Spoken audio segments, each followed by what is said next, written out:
Jai Hind one and all, welcome back. Now today we are going to learn about transformation in acceleration component.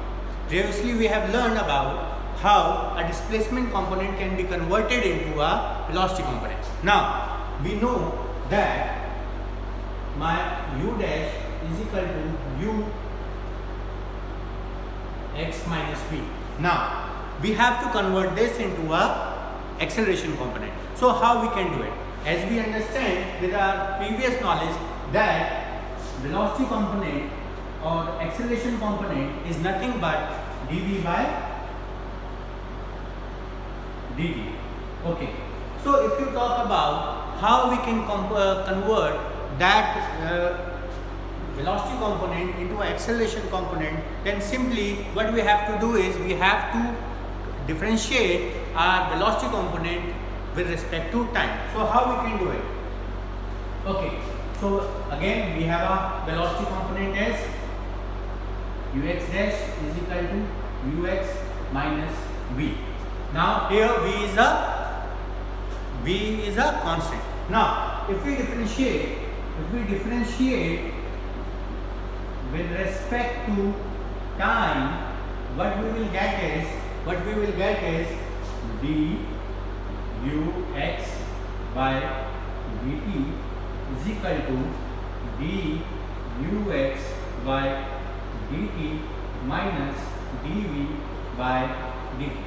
Now as you understand that v being a constant, it can be nullified and we can say that value of it is 0. So what we are left with du x dash is equal to du x dash, and we can write, as we understand that du by dx is nothing but acceleration, so we can write it clearly that my this component is become ax dash and my this component is become ax, so I can clearly write it as ax dash is equal to ax. Now, so this is my complete vector.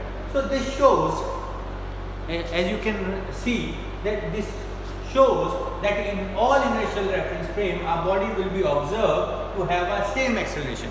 As we understand from our previous knowledge that inertial frame is one which has non-accelerated motion. So from here we can prove that all the inertial frames are of inertial frame.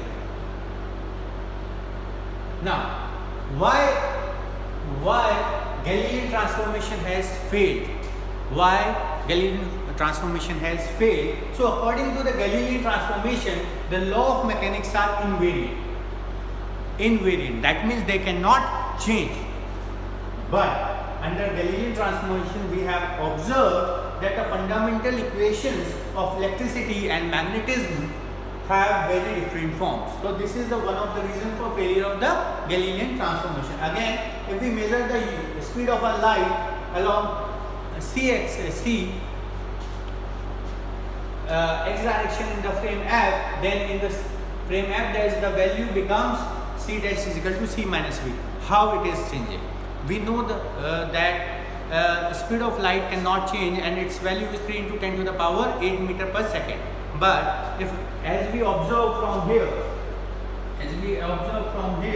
you can see that we have understand that my ux dash is nothing but ux minus v.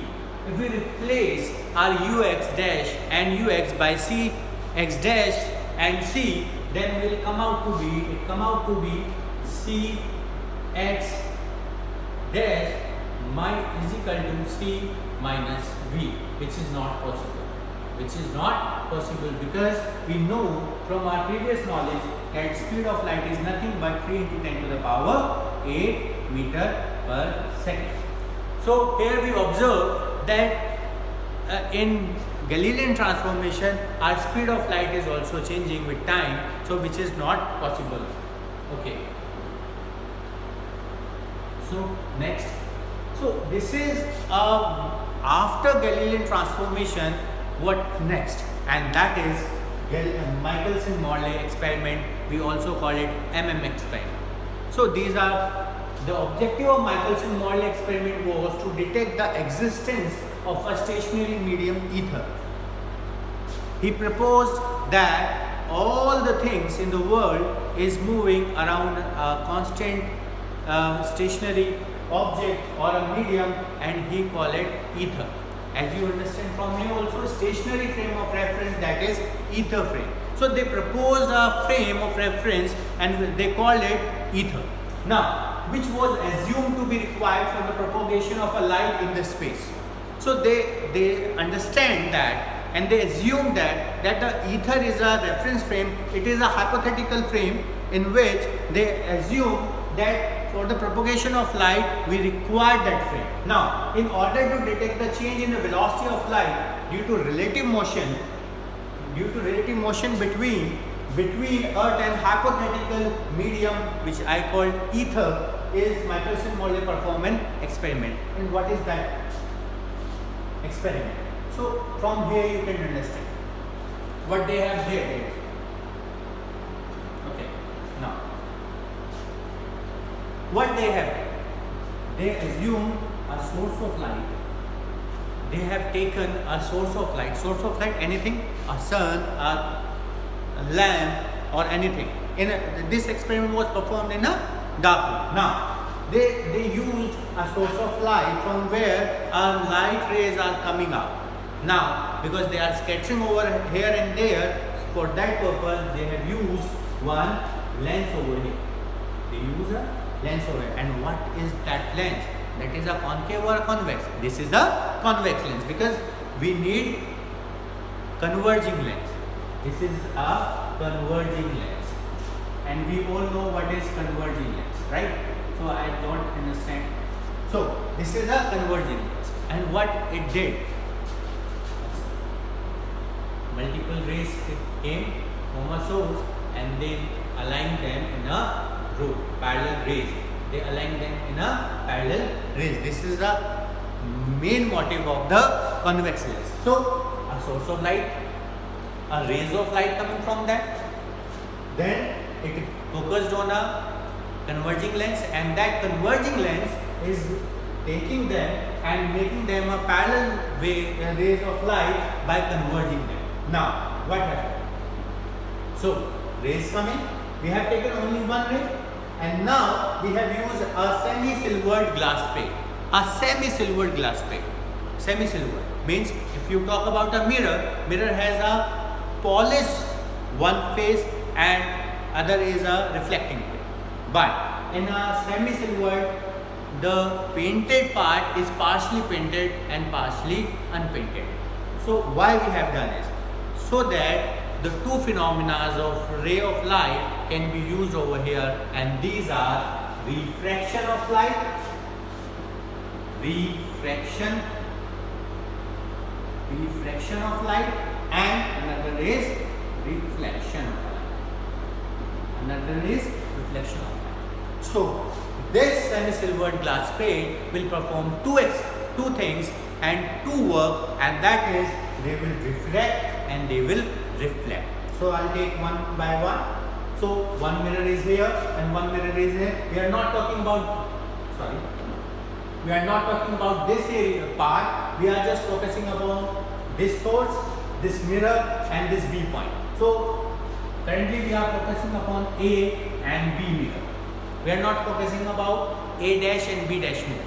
So when a ray of light coming from a lens focused on a semi-silvered glass plate, what will happen? It will reflect and move towards a mirror, and second one will get refract and it will move to mirror 2. So two things has happened over here.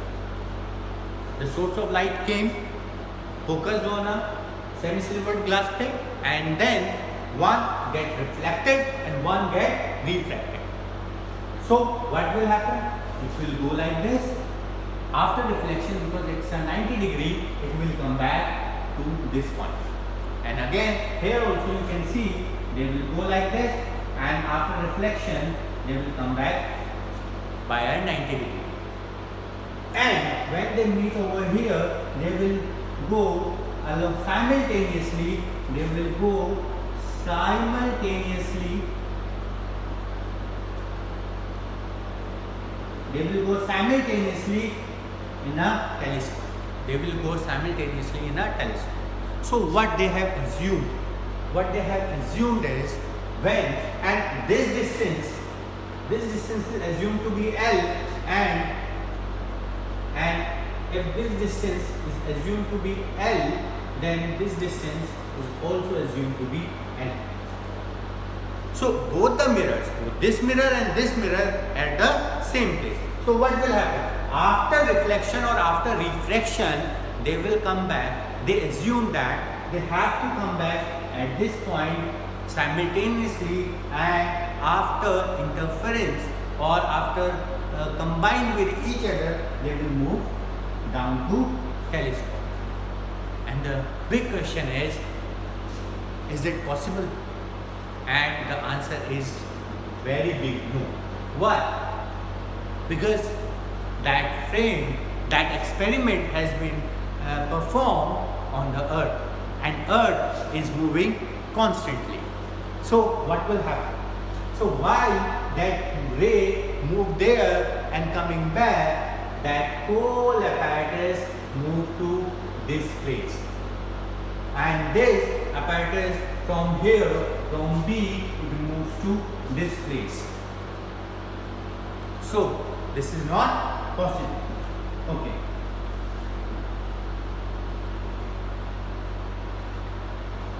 So you can see from here, the light from a monochromatic source S falls on the semi-silver glass plate G inclined at an angle 45 to the B.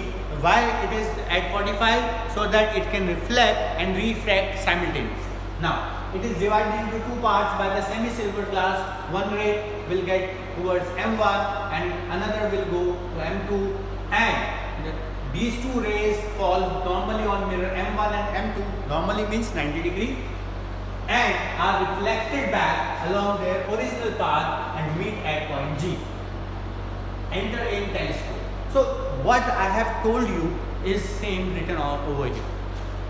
Now, by doing a simple derivation, we will understand how this thing has happened.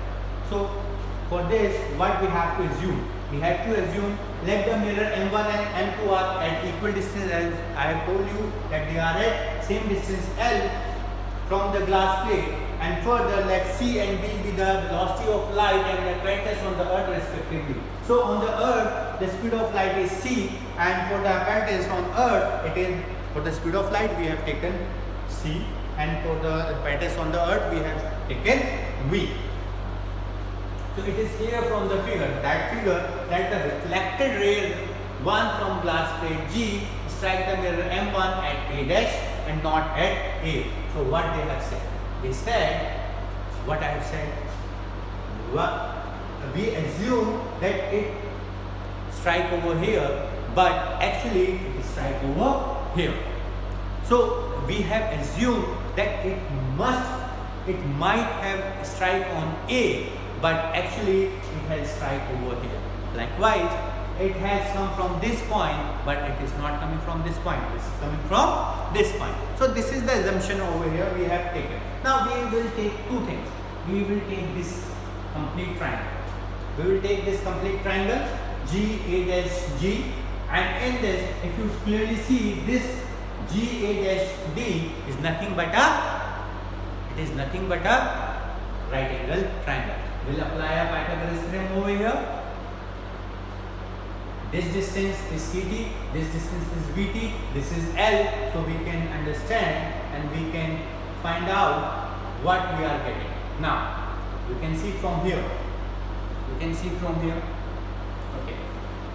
So, in triangle GA dash G, we have taken a right angle triangle and we call it GA dash square is equal to A dash square plus A dash D square, where GD and A dash are equal.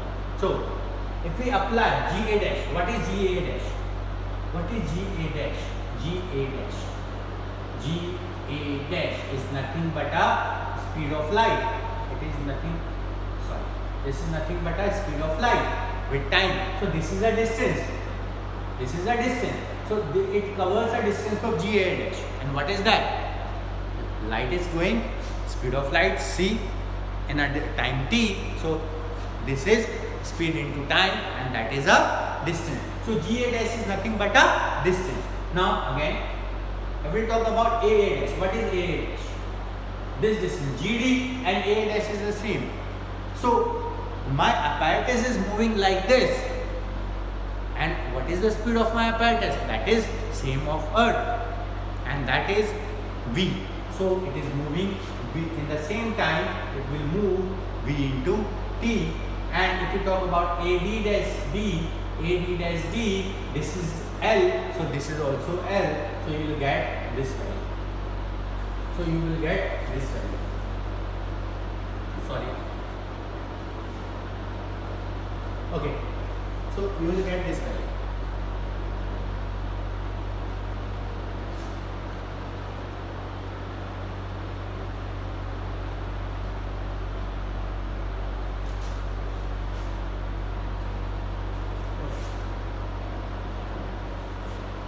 So what we will get is Ct square is equal to Vt square plus L square. So what we will do is we will rearrange it, and then we'll find the value of t from it. So how we'll do it? So this is my C. I am opting it. V square is equal to L square. Okay.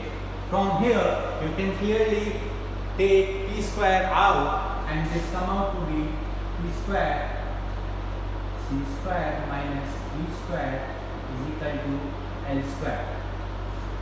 Take this down and you will get as t square is nothing but equal to L square upon c square minus v square. So if we underroot it, what you will get is, you will get t is equal to under root of L square is nothing but L, and down you will get c square minus v square under root. So this is your final value of time t. This is the value of time t. You can see from here also. You can see. So hence the time taken, time elapsed will be equal to L upon under root of c square minus v square. So now, if t1 be the time taken by a ray to travel the whole path Ga dash,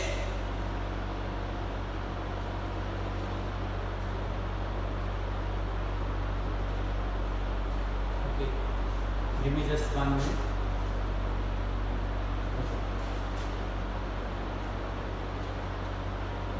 So he assumed that t1 is the time to elapse this and t is the time for this. So what will get? So t1 be the time taken by a ray to travel the whole path Ga dash g. Then how much time he has taken? What we have understand from the derivation, that we have got the value of Ga dash by t. We got the value of Ga dash d, but for the whole path, this and this, so half path, it is t is equal to L upon under root of c square minus v square. But what about the whole path? That is the twice of it, and then we can say that t1 is nothing but twice of t. I hope you understand this.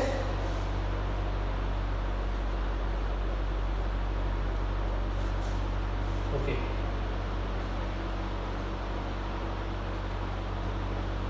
Take the value. Okay, fine. Okay, fine. So from here you can understand this. I'll explain you everything.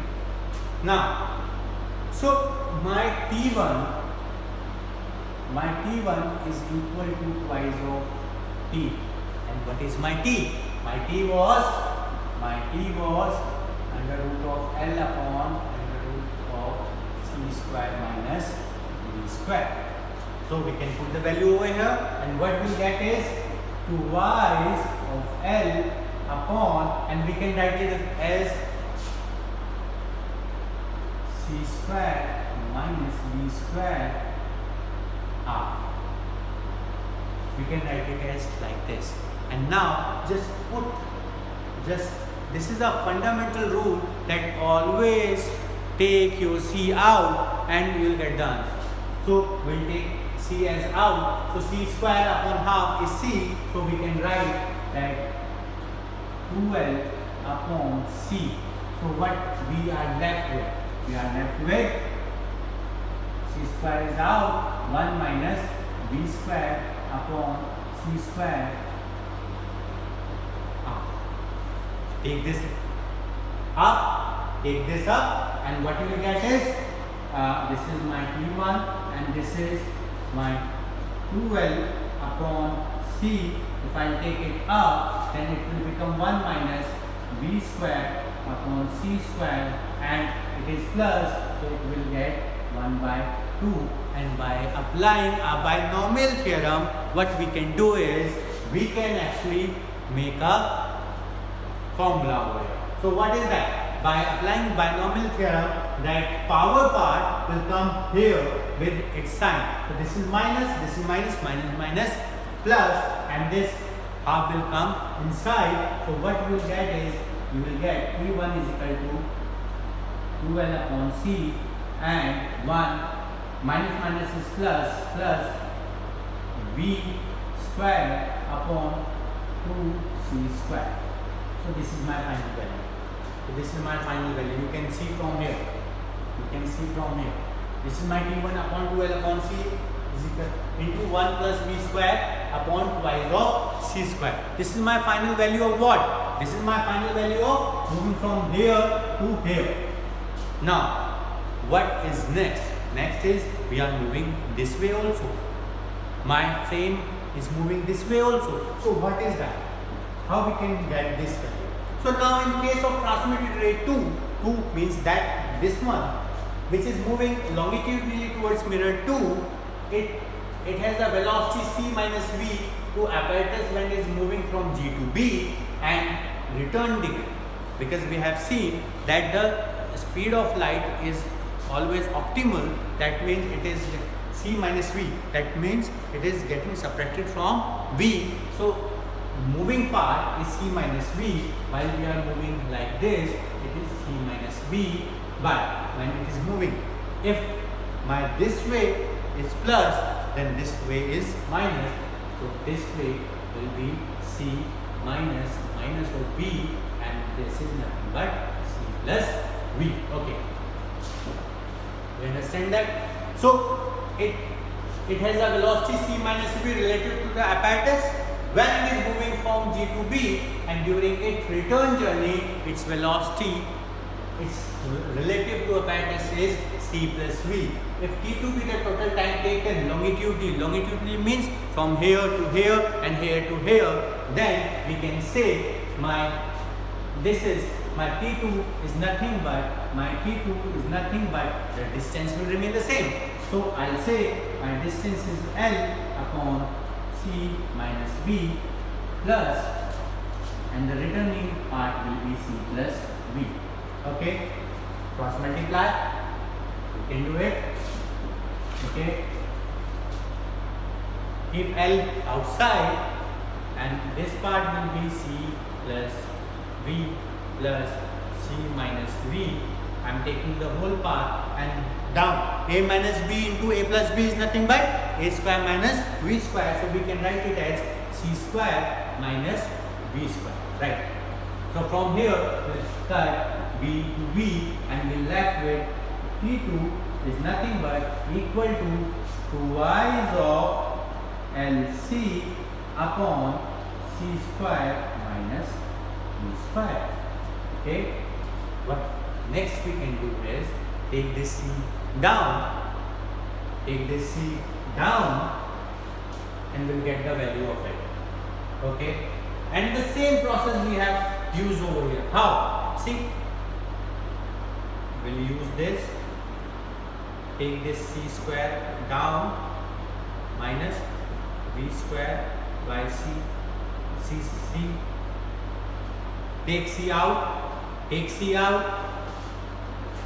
If you take c out, what you will get is T2 is nothing but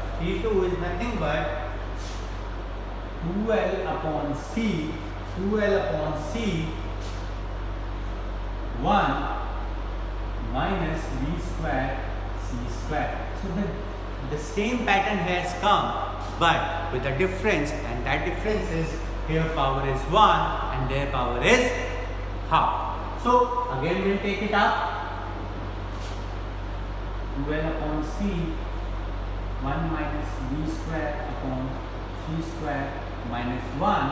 So you are left with 2L upon c. Take binomial theorem again, and you are left with 1 plus v square by c square. And this is the same value as written over here.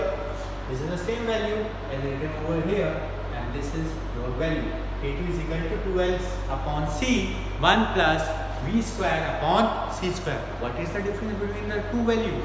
And that is, here you have 2 and here you don't have 2. Here we have 1. So this is the basic difference between these two values. And now what you will say, what is the path difference? And path difference can come out to be delta t, and that delta t is nothing but t2 minus t1. So again, this is my t2, this is my t1, all the values are same. 2L by c will come out. 2L 1 plus v square upon c square minus 2L upon c 1 plus v square by c square, and my final value after cutting, after solving all things, will come out to be L v square upon c cube. So this is my final value over here. So this is my final value. So again we'll come on Einstein's special theory of relativity, STR. What Einstein has said. So this is Einstein gave his special theory of relativity on the basis of experiment. So Einstein uses the Michelson Morley experiment for explaining its theory of relativity. So Einstein's first postulate of the theory of relativity is all the laws of physics are same or have the same form in all the inertial frame. So in the inertial frame, all the laws are same, as we understand. In all inertial frame of reference moving with uniform velocity with respect to each other. And this postulate is called law of equivalence. It means that all the laws on the earth, with reference to inertial frame moving with uniform velocity are same. Now, Einstein's second postulate of relativity is the speed of light is constant in free space or in vacuum in all the inertial frame. We understand that. We always know that in free space the speed of light is 3 into 10 to the power 8 meter per second. So, and this is called law of constant flow. Consistency. Okay. So this is for the relativistic mechanics. Thank you so much.